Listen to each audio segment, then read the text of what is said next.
سمعوا الجزائري رشيد نكاز اش قال على المغرب وتاريخ المغرب والصحراء المغربية وهو في مراكش، مما استدعى تدخل السلطات الأمنية لطرده إلى الخارج. En direct de la ville de Marrakech, vous avez ici devant vous la majestueuse mosquée Koutoubia de Marrakech, qui a été construite une première fois autour de 1146 et une deuxième fois autour de 1156-1158.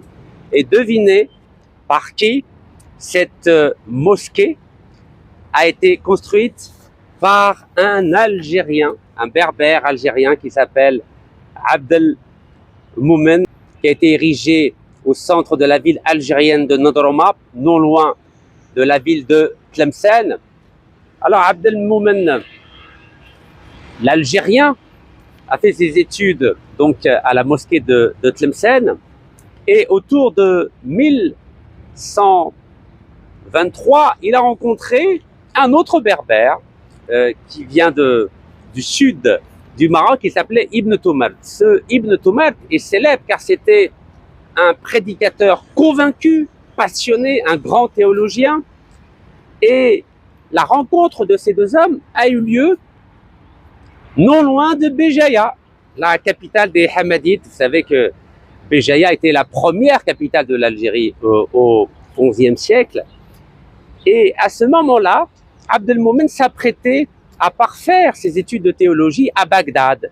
Et finalement, suite à cette rencontre divine, j'aimerais dire, ces deux hommes, Ibn Toumart et Abdelmoumen, ne se sont plus jamais quittés, et Abdelmoumen n'a pas eu besoin d'aller à Bagdad.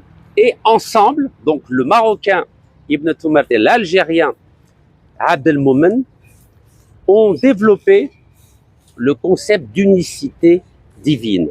C'est-à-dire qu'ils ont mis en avant la foi dans l'unicité de Dieu. On les appelait les al-muwahidoun, c'est-à-dire en langue latine, les almohades. C'est avec cette appellation qu'ils sont rentrés dans l'histoire en Europe. Ces almohades, à partir de 1123, ont décidé de conquérir la ville de Marrakech, qui était aux mains des Almoravides, Almorabitoun en arabe, c'est-à-dire ceux qui tenaient les forts dans le sud, notamment dans les provinces actuelles de Mauritanie et les provinces du Sahara occidental.